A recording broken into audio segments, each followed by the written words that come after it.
Aujourd'hui, nous allons étudier ce pardon des péchés dans le livre des Hébreux. Et Hébreux, c'est le seul livre dont l'auteur n'est pas connu. On ne maîtrise pas qui est vraiment l'auteur. On suppose que c'est Paul. Hébreux 2, verset 3. Hébreux 2, verset 3. On peut imaginer que c'est Paul. C'est vrai que, tel que Paul écrit souvent, il dit apôtre de Jésus-Christ, tout ça avant d'introduire son message. Ça n'a pas été le cas dans le livre des Hébreux. Mais quand on va dans le livre des Hébreux, on voit clairement que la personne qui a écrit cela a un style proche de Paul, mais également a une maîtrise de la loi et du Christ. Défendu qui n'a pas reçu l'évangile des hommes, mais de Dieu lui-même, de Jésus-Christ lui-même. Alors, comment pourrions-nous échapper nous-mêmes au châtiment si nous négligeons un si grand salut? Car ce salut a tout d'abord été annoncé par le Seigneur lui-même. Ceux qui l'ont entendu ont ensuite confirmé la validité pour nous. Donc Paul, et ce qui fait qu'on peut dire que Paul est l'auteur du livre d'Hébreux, c'est cette partie où il dit que l'évangile a été annoncé par le Seigneur lui-même. Or, il défend dans tous ses épîtres que c'est Dieu lui-même qui lui a prêché l'évangile. C'est de Dieu lui-même qu'il a reçu le message de l'évangile. Alors, pourquoi je fais cette introduction? C'est pour que nous puissions voir clairement la pensée de Paul. Quand Paul prêche, il met l'accent sur Christ et ce que Christ a fait. Et dans le livre d'Hébreux, il a fait un travail assez spécial, étant donné qu'il a une maîtrise. Je suis en train de suivre ce que c'est Paul, et donc je parle comme ça. Il a une maîtrise du judaïsme et du christianisme. Il essaie d'aider les Juifs à pouvoir revenir à Christ.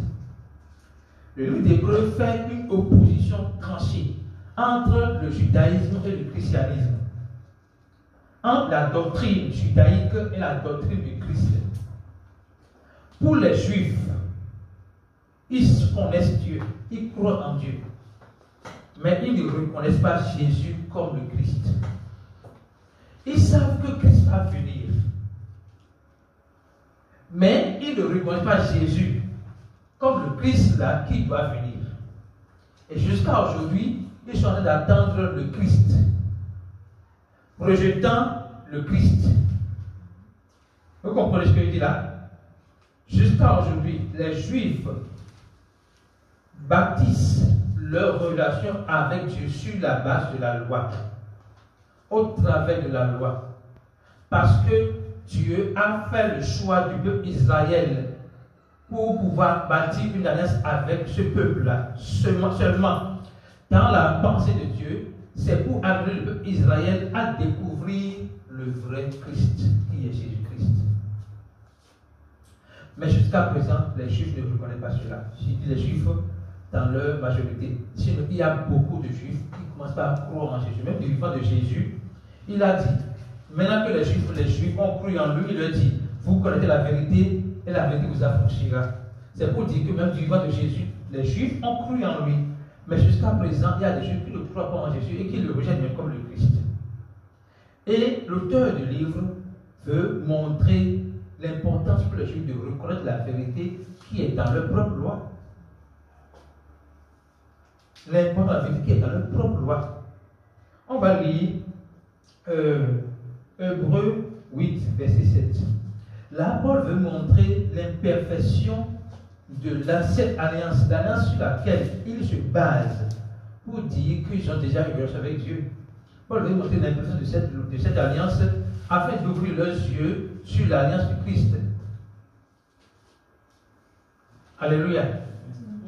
Alors il veut mettre l'accent sur un principe fondamental. Nous allons voir ça ensemble. Il dit en effet, si la première alliance avait été sans défaut, il n'aurait pas été question de la remplacer par une seconde. Si l'ancienne alliance basée sur la loi était sans défaut, il n'aurait pas été question de la remplacer par une seconde. Parce que je pardonnerai leurs iniquités et je ne me souviendrai plus de leurs fautes. Dieu dit, je pardonnerai leurs iniquités et je ne me souviendrai plus de leurs fautes. La loi, dans le judaïsme, même s'ils pensent que Dieu pardonne les péchés, ils croient que Dieu veut se souvenir encore des fautes. Vous voyez la confusion?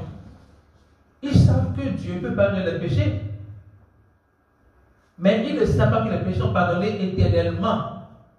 Parce qu'ils pensent, ils croient que Dieu peut se souvenir de leurs fautes. Dieu nous montre ici que son pardon n'est pas lié à nos actions. Il dit, je pardonnerai leurs iniquités et je ne me souviendrai plus de leurs fautes, de leurs péchés. C'est une décision qu'il prend. Et cette décision n'est pas liée à une demande venant de notre part. Cette décision est liée à sa personne. Il a pris la décision de manière souveraine pour pardonner les péchés. Et le pardon des péchés est le commencement de la chrétienté. Si vous ne croyez pas que vos péchés sont pardonnés, vous n'êtes pas encore chrétien. Et quand je parle de pardon des péchés, je ne parle pas d'une croyance temporaire où vous pensez que les péchés sont pardonnés et après vous allez encore faire confession des péchés, comme si Dieu attend la confession des péchés pour vous pardonner. Comme si la condition du pardon des péchés était la confession des péchés. La seule condition pour le pardon des péchés, c'est ce que Christ a fait. C'est pour cela qu'il est venu. Voici l'agneau de Dieu qui ôte les péchés du monde. Il est venu pour ôter le péché du monde, le péché qui sépare les hommes et Dieu. Il est venu pour briser ce mur de séparation, afin que l'homme soit uni à Dieu pour toujours. Alléluia.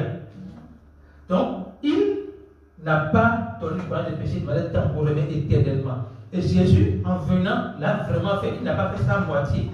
Il l'a fait éternellement. Pour que nous puissions être rassurés de notre salut éternel. Alléluia. Lisons le verset 13. En disant une alliance nouvelle, il a déclaré la première ancienne. Or, ce qui est ancien, ce qui a vieilli, est près de disparaître. Qu'est-ce que Paul est en train de montrer? Pour ceux qui sont encore attachés à l'ancienne alliance, il le dit. C'est déjà remplacé par la nouvelle alliance. L'ancienne alliance dit, tu plais à Dieu sur la base de tes œuvres, en obéissant à la loi. Ok? La nouvelle alliance dit, tu plais à Dieu par la foi dans l'œuvre que Christ a accomplie à la croix. Vous voyez l'alliance? Je reprends. L'ancienne alliance dit, tu plais à Dieu sur la base des œuvres de la loi que tu auras accomplie. Et les gens sont incapables de le faire. Il faut que cela soit clair. Il est impossible à un être humain d'obéir à la loi à 100%. Il y en a 613. Et si on va voir, lisons Galates et Jacques 2,10. Si on lit Jacques 2,10, c'est tellement clair qu'aucun homme sur la terre ne peut se tenir debout pour dire, moi, je suis capable d'obéir à la loi à 100% et sur cette base, je serai qualifié pour le salut. Regardez bien. En disant, car quiconque observe toute la loi, mais pêche contre un seul commandement, devient coupable de tous. Autrement, je suppose qu'il y a seulement 10 lois, 10 commandements. Qui peut dire ici que lui l'a obéi aux 10 commandements de Dieu à 100%? Personne. Maintenant, qu'est-ce que Jacques révèle ici? Je suppose que moi, j'ai obéi à un commandement sur 10. Et que la sœur épiscopale a obéi à 9 commandements sur 10. Quelle est la sentence pour chacun de nous? Moi qui ai 1 sur 10, je suis devenu coupable de toute la loi. La sœur épiscopale qui a 9 sur 10, elle est coupable de toute la loi. Autrement, devant la loi, nous avons 0 sur 10.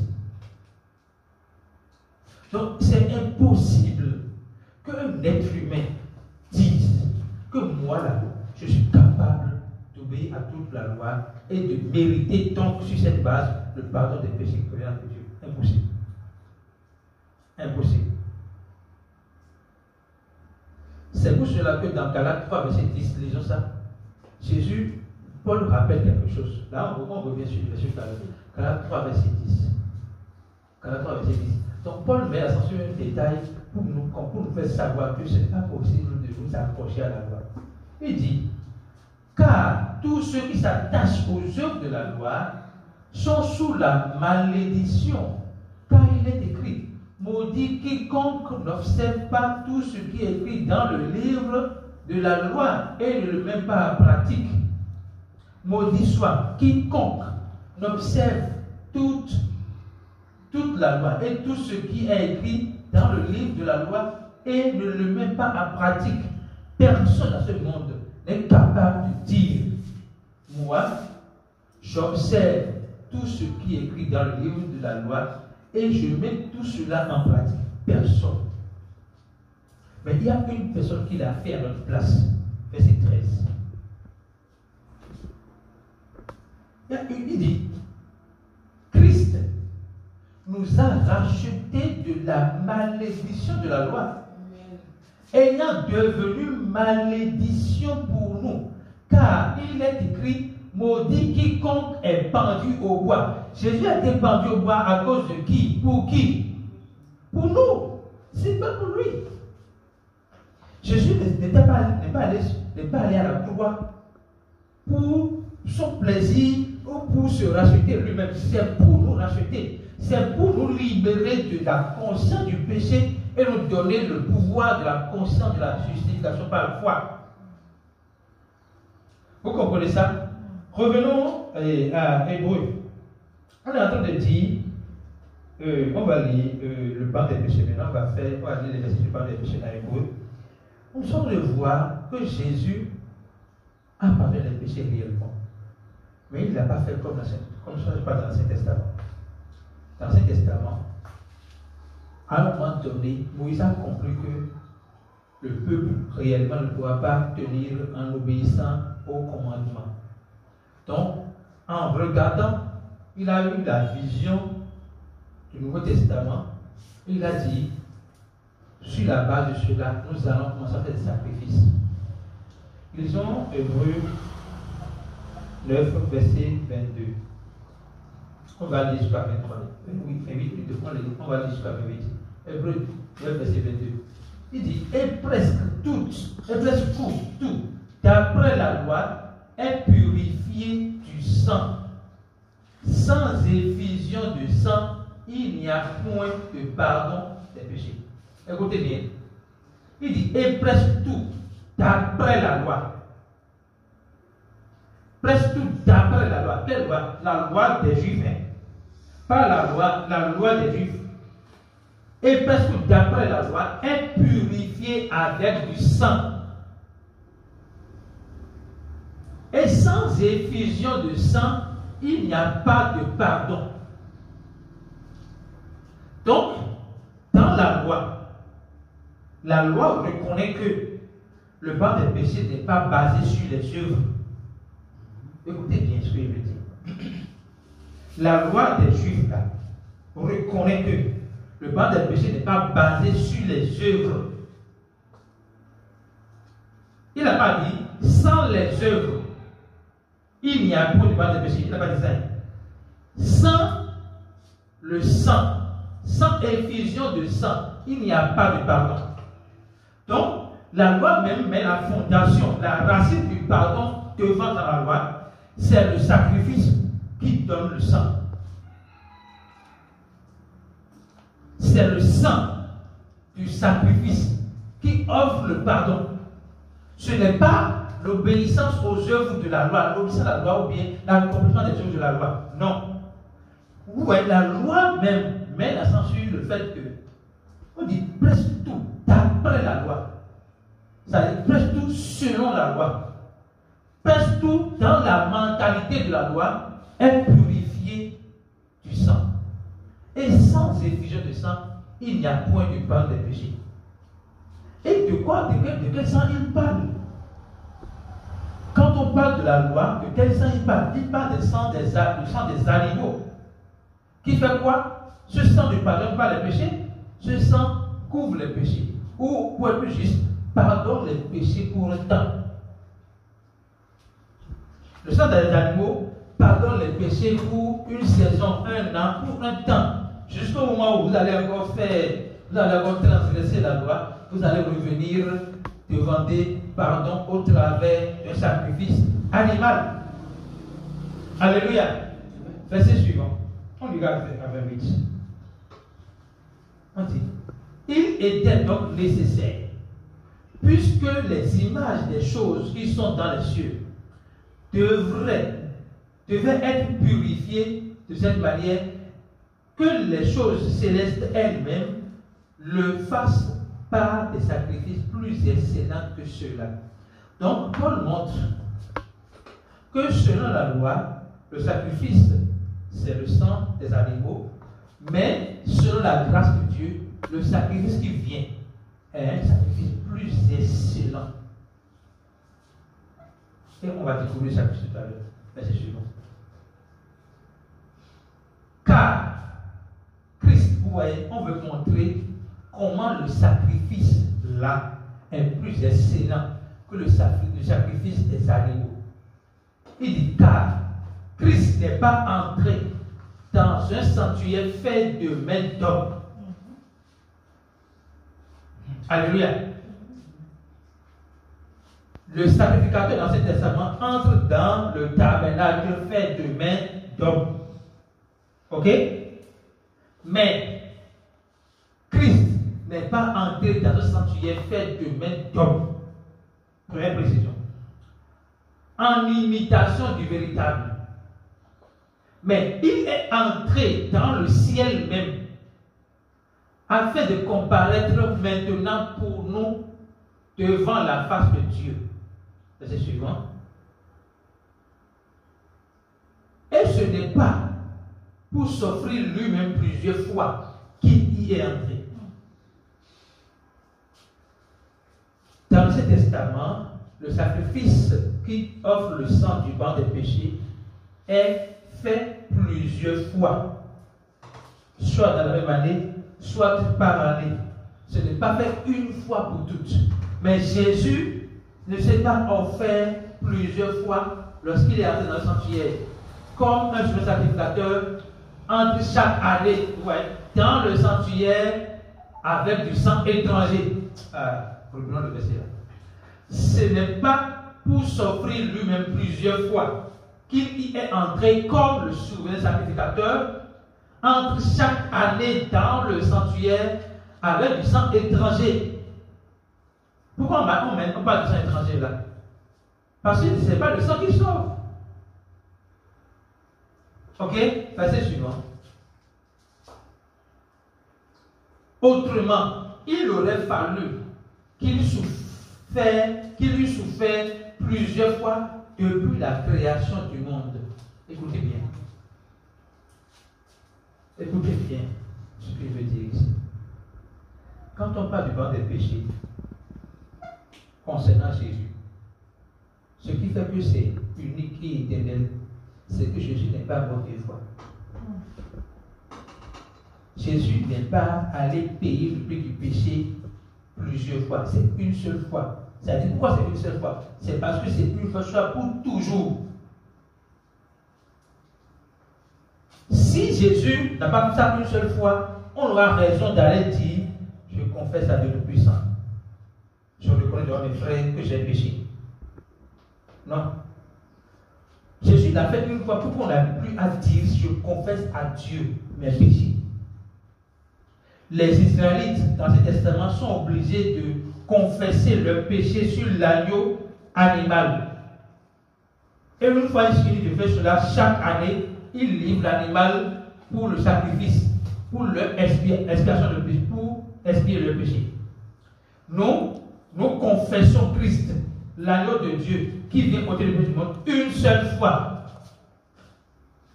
Quand nous faisons de dire je crois en Jésus, qui a pardonné mes péchés, qui m'a donné la vie, qui m'a transformé des ténèbres pour la lumière, qui m'a passé de la mort à la vie, dès que nous croyons cela, nous sommes sauvés et pardonnés une fois pour toutes et pour toujours. Alléluia. Tandis que maintenant, à la fin des siècles, il a paru une seule fois pour abolir le péché par son sacrifice. Écoutez, il a fait quoi? Il a aboli le péché par son sacrifice. Le sacrifice de Jésus-Christ n'est pas venu pour couvrir le péché, mais pour ôter le péché. Le péché étant ôté, a été ôté une seule fois pour toutes, pour que plus jamais nous n'ayons à nous souvenir que nous étions pécheurs. Aujourd'hui, si vous croyez en Jésus-Christ, vous croyez qu'il a pardonné vos péchés, vous croyez que ça poussé à la croix, la parole dit que le péché est aboli. Ça veut dire que le péché n'a plus de pouvoir sur vous. Or, c'est du péché que vient la mort. La mort n'a plus de pouvoir sur vous. Autrement, vous ne pourrez jamais en aller en enfer. Vous êtes sauvés pour toujours. Vous êtes pardonnés éternellement. Alléluia. Continuons le verset. Regardez, c'est oui, comme je l'ai dit. Et comme il est réservé aux hommes de mourir une seule fois, après avoir le jugement, oui. Allez-y. Verset suivant. De même, Christ s'est offert une seule fois pour porter les péchés de plusieurs, apparaîtront sans péché une seconde fois à ceux qui l'attendent pour le salut. Qui sont ceux qui attendent Jésus-Christ pour le salut? Personne n'est là? Qui sont ceux qui ont reçu le salut de Jésus-Christ? Amen. Alléluia. Alors on attend pour nous d'avoir reçu. C'est ça? Ok, d'accord. Mais il y a des gens qui attendent encore et qui ne savent pas qu'ils attendent. Alléluia. De même que un homme ne meurt qu'une seule fois. De même, Christ s'est offert une seule fois pour porter les péchés de plusieurs. Et il apparaîtra sans péché une seconde fois. C'est-à-dire après sa résurrection à ceux qui l'attendent pour le salut. Alléluia. Alléluia. Ce qui est dit là a une explication. Toujours dans le verset chapitre 9, on va remonter au verset 11. Au verset 11 à 15. Tout ce qui est dit là a une explication plus claire. Du verset 11 à 15. Toujours chapitre 9.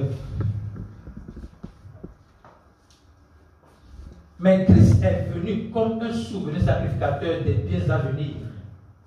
Il a traversé le tabernacle plus grand et plus parfait, qui n'est pas construit de main d'homme, c'est-à-dire qui n'est pas de cette création. Excusez-moi.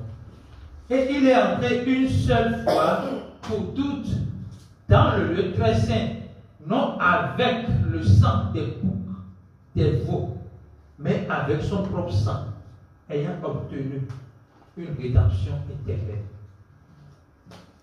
Vous voyez, les gens qui ne croient pas que la vie éternelle est vraiment éternelle, je ne sais pas s'ils font l'effort d'étudier la Bible. Tout ce qu'on a expliqué là, ça nous montre une chose.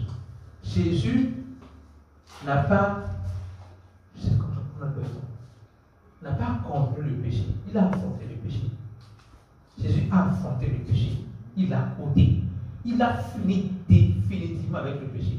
Il n'a pas laissé le péché venir et un an après vous avoir. Non, il a fini définitivement avec le péché. Donc il dit ici. Et pourquoi il a fini définitivement? Parce que ce n'est pas le sang des boucs ni des veaux, mais le sang de Dieu ayant obtenu pour nous. C'est au futur, mais au passé opposé.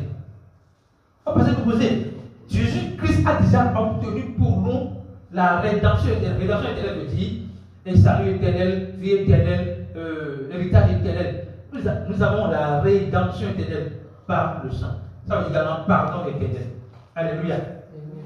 Jésus a donné son propre sang, pas le sang des animaux. Ce qui fait la différence entre le sacrifice de Jésus-Christ qui pardonne les péchés et le sacrifice des veaux qui pardonne les péchés, c'est que les autres, les veaux et consorts, pardonnent pour un temps. Mais pour Jésus-Christ, c'est éternellement. Alléluia. Continue. Car si le sang des taureaux et des boucs et la cendre d'une vache répandue sur ceux qui sont souillés sacrifie et procure la pureté de la chair, oui, combien plus le sang de Christ, qui par un esprit éternel, s'est offert lui-même sans tâche à Dieu, purifiera-t-il votre conscience des œuvres mortes, afin que vous serviez le Dieu vivant. Œuvres mortes, là, il faut souligner ça, parce qu'on va ver juste avec la gueule. Il est en train de montrer quoi ici? Revenons au verset 13 pour revenir ici. Verset 13. Il dit que le sang des autres animaux, qu'est-ce que ça fait? Ça sanctifie et procure la pureté de la chair, pas de l'esprit. Écoutez bien. Le sang des animaux donne l'impression aux gens, c'est bien une impression, que dans leur chair, ils sont saints. Mais le sang de Jésus-Christ, verset 14, nous donne l'assurance que pas dans notre chair, mais dans notre esprit, nous sommes saints. Et sur cette base, nous devons purifier, nous devons laisser la parole de Dieu purifier notre conscience des œuvres mortes. Quand on parle des œuvres mortes, c'est les œuvres de la chair. Même si c'est les bonnes œuvres que vous faites sur la base de votre chair, de votre ego, de votre moi, ça devient œuvre morte. Je vais vous donner un exemple ici. Un politicien qui donne des vivres aux prisonniers, par exemple, met caméra et tout cela, ou bien il vient donner des vivres aux gens de repas ici, à la veille des élections. Le but de son don, c'est pour qu'on vote pour lui, pour qu'il aille gagner les élections. Ok? Excusez-moi. Si le pasteur Nayon prend 1 million de son compte bancaire, va donner, ni vu, ni connu, à un orphelinat ou aux prisonniers. Parce que je dis, Christ m'a restauré, Christ m'a donné de l'amour, Christ m'a aimé. Et les autres prisonniers, comme orphelins, ont besoin du même amour. Ils ont besoin de se sentir aimés. Je vais leur donner cet amour-là par ce que Dieu m'a donné. Étant donné qu'il a la conscience que Dieu est sa source, il libère ce don-là sur la base du sacrifice de Jésus-Christ a fait pour lui et la compréhension qu'il a de ce que ce sacrifice a. Vous comprenez?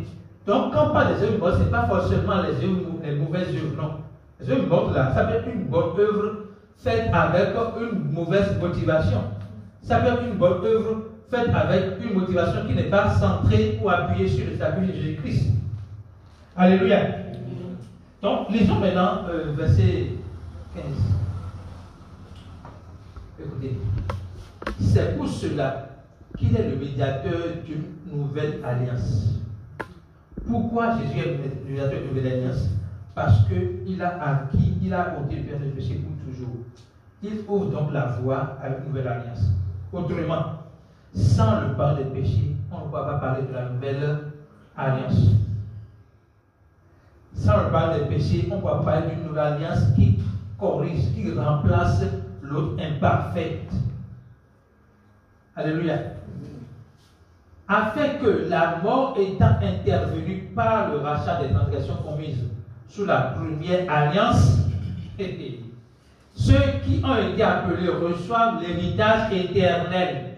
Même verset. C'est dans le même verset qu'on parle de l'héritage éternel, qu'on parle de l'héritage éternel. Même chapitre plutôt. Qui leur a été promis. C'est l'héritage éternel du pardon des péchés. Nous savons l'héritage éternel du pardon des péchés. Alléluia. Cependant, il y a dans le livre d'Hébreux 2 versets qui semblent aller à l'encontre de tout ce que nous avons dit jusque-là. Alléluia. Amen. Ce qu'on a compris jusque-là, c'est que le livre d'Hébreux met l'accent sur le pardon des péchés dans l'Ancien Testament à base du sacrifice des animaux. Et montre là que ce pardon des péchés est temporaire, est imparfait. Et il nous révèle le pardon des péchés dans la nouvelle alliance. Alléluia.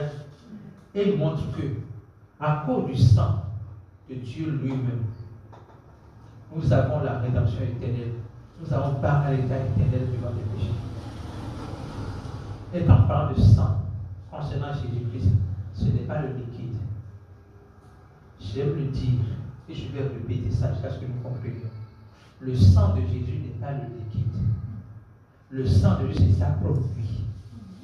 Si c'était le liquide, au moment où il voulait accomplir l'œuvre de la croix, il trouvait un médecin, on déchire ses veines, et le sang coule.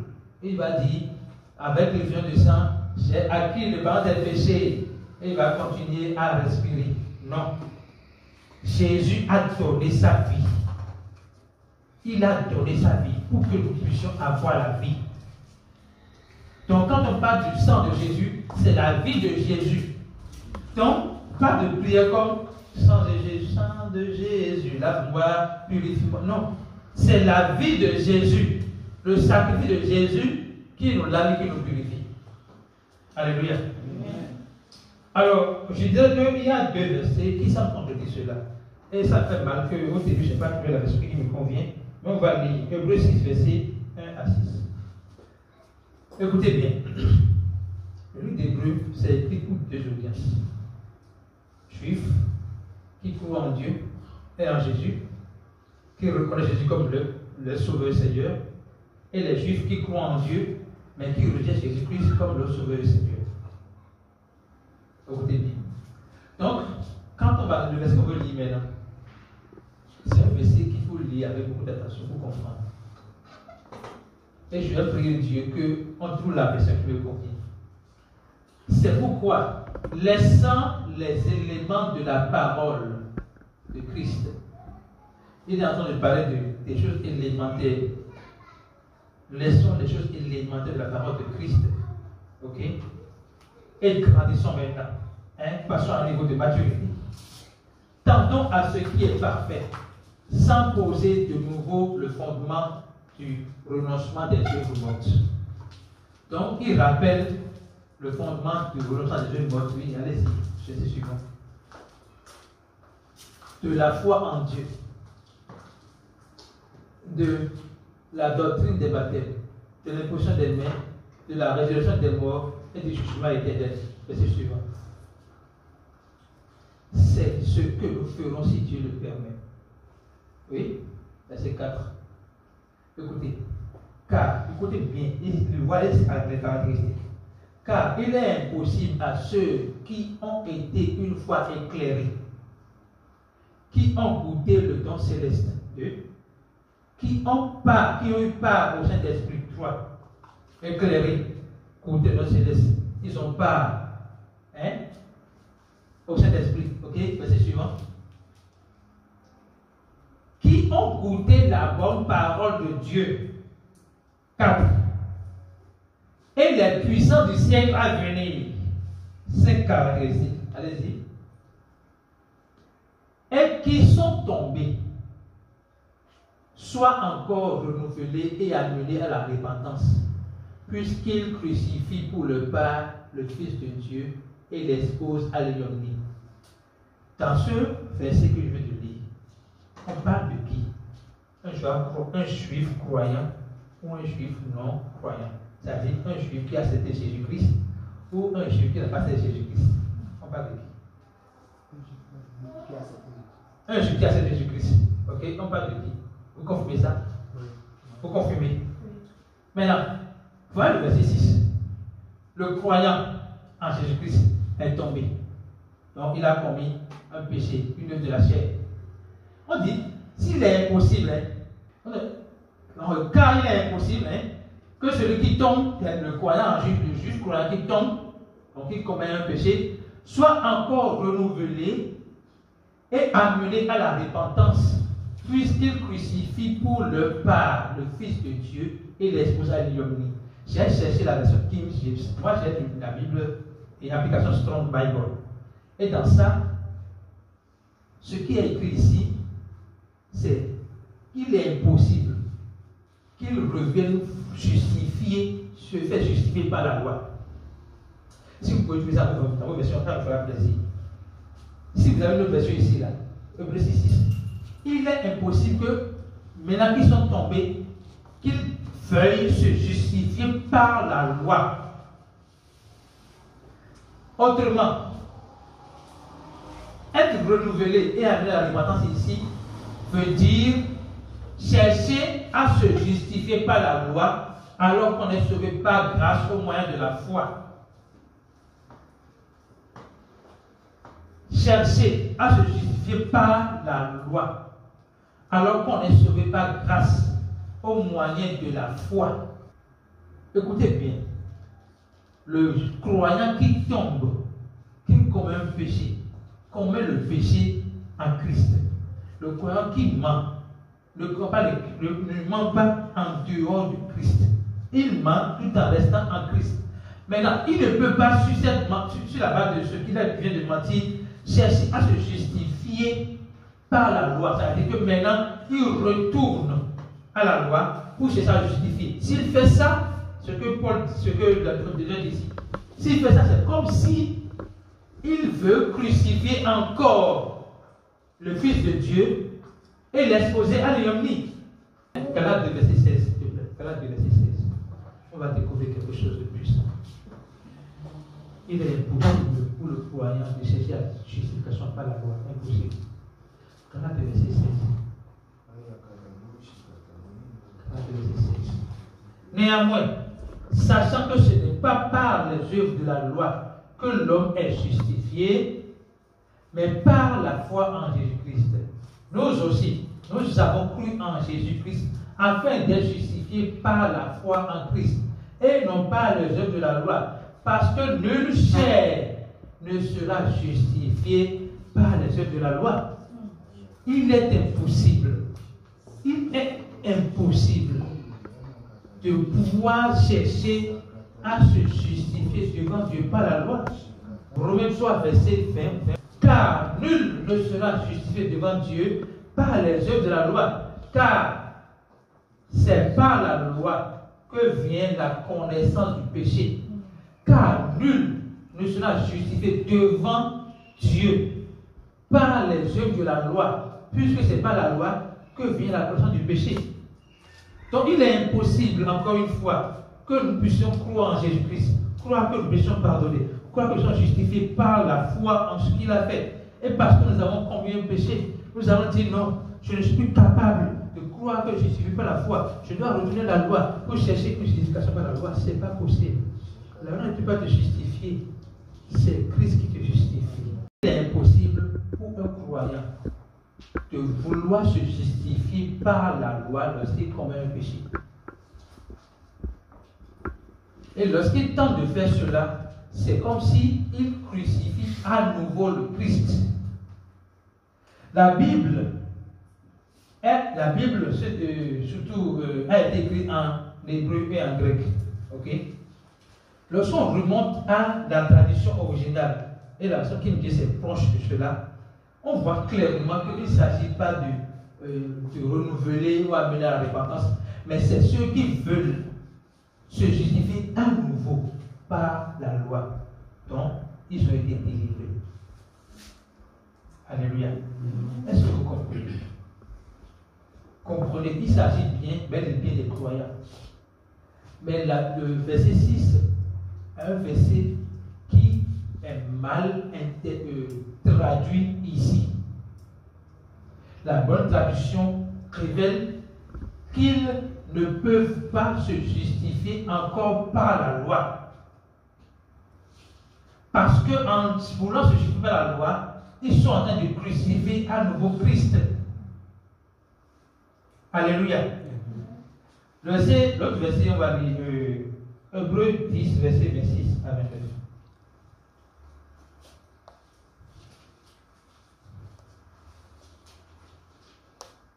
Hébreux 10, 26 à 29. Ok?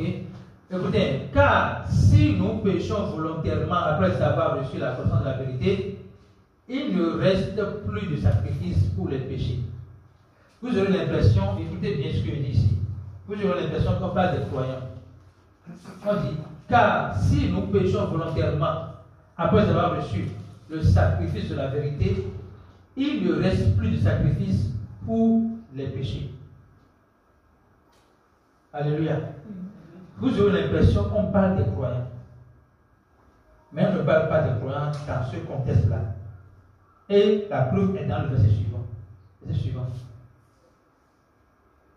Mais une attente terrible du jugement et l'ardeur d'un feu qui dévorera les quoi? Les rebelles. Donc on parle de qui dans le verset précédent? On parle des rebelles. On ne parle pas des croyants. Maintenant, continuez de verser toujours.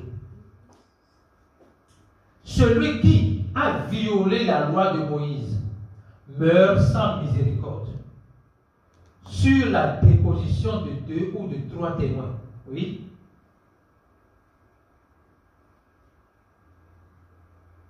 De quel pire châtiment pensez-vous que sera jugé digne celui qui aura foulé aux pieds le Fils de Dieu, qui aura tenu pour profane le sang de l'alliance par lequel il a été sanctifié et qu'il a outragé l'esprit de la grâce?